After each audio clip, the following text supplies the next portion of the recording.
আসসালামু আলাইকুম, আমি সাথী। আজকে আমি আপনাদের দেখাবো কিভাবে চুই ঝাল দিয়ে খাসির মাংস রান্না করতে হয়। তো চলুন দেখে আসি। প্রথমে আমি এখানে 1 কেজি খাসির মাংস নিয়েছি। এটা সুন্দরভাবে পরিষ্কার করে নিয়েছি। এখন এখানে আমি মশলা অ্যাড করে দেব। তো এখানে আমি শুকনো মরিচ বাটা, রসুন বাটা, জিরা, আদা, পেঁয়াজ কুচি রেখে দিয়েছি। এটা সম্পূর্ণটা আস্তে আস্তে দিয়ে দেবো।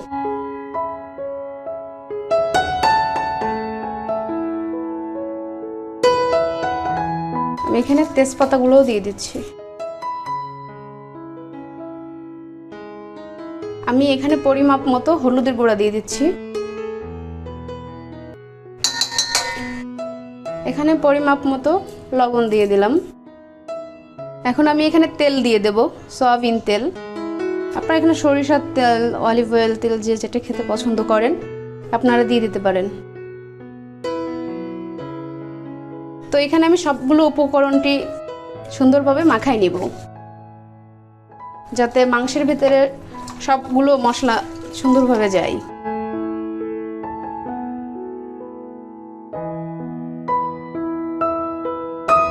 আমি এখানে তেল অল্প করে দিয়েছি। আমার এই মাংস থেকে পরে তেল বের হবে, তার জন্য আমি এখন অল্প করে মাংসতে তেল দিয়ে দিচ্ছি। এইটা আমি আধা ঘন্টার জন্য রেস্টে রেখে দিব। এখানে 30 মিনিট টাইম হয়ে গেছে। এখন এটা আমরা রান্না করার জন্য রাইস কুকারের পাত্রে বসাই দিব। এখন আমাদের আধা ঘন্টা টাইম এটা রেস্টে রাখা হয়ে গেছে। এখন আমরা এটা রান্নার জন্য রাইস কুকারের প্যানে বসাই দিব।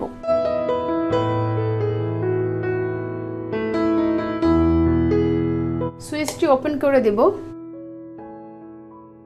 আমরা আজকে যেহেতু চুই ঝালের খাসির মাংস রান্না করব, এখানে আমি 2 টুকরো চুই ঝাল নিয়ে নিয়েছি। এটাকে এইভাবে পরিষ্কার করে নিতে হবে ছুরি দিয়ে। আপনারা বটি দিয়েও করতে পারেন, বেশি কষ্টের কাজ না, খুবই সহজ। এইভাবে এটাকে সুন্দর করে ছিলে নিব। আমরা চুই ঝালটাকে এখন পিস পিস করে কেটে নিব। আমি চুই ঝালগুলোকে সুন্দর করে ছোট ছোট করে পিস করে নিলাম। আপনারা এভাবে করে নিতে পারেন। আমার চুই ঝালের ভিতরে একটু কেমন কালো কালো হয়ে গেছে, তাতে কোনো সমস্যা নাই।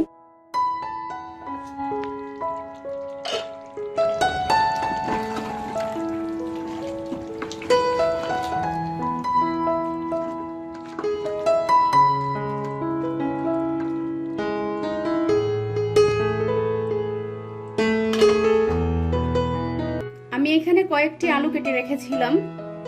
এখন এটাকে ভালো করে পরিষ্কার করে নেব। এখন আমি আলুগুলোকে দিয়ে দেব।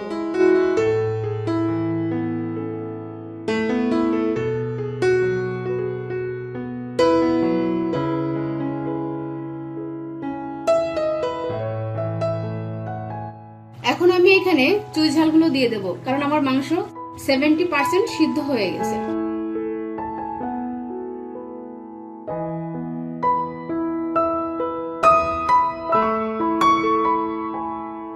এখন আমি এখানে ঝোল রাখার জন্য একটু গরম পানি দিয়ে দেব।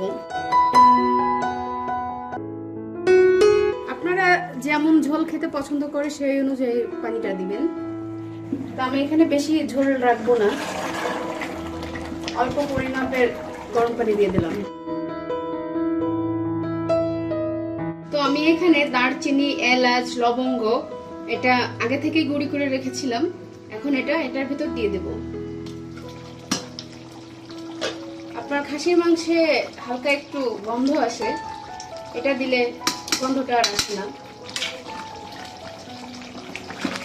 তো এটা দেওয়ার পর আমি ভালোভাবে এটাকে মিশাই দিব।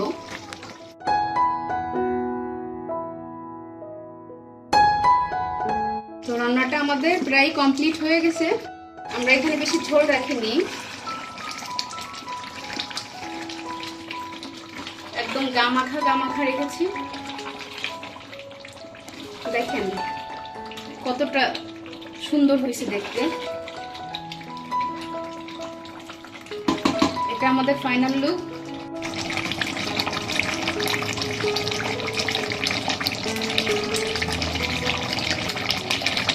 তো ফাইনালি আমাদের চুই ঝালের খাসির মাংসটা রান্না হয়ে গেছে। কত সুন্দর হয়েছে। তো আপনারাও চাইলে বাসায় বসে এরকম চুই ঝালের খাসির মাংস, গরুর মাংস, আপনাদের যেটা ভালো লাগে এইভাবে বাসায় বসে রান্না করতে পারেন। তো ধন্যবাদ, সবাই ভালো থাকবেন। আসসালামু আলাইকুম।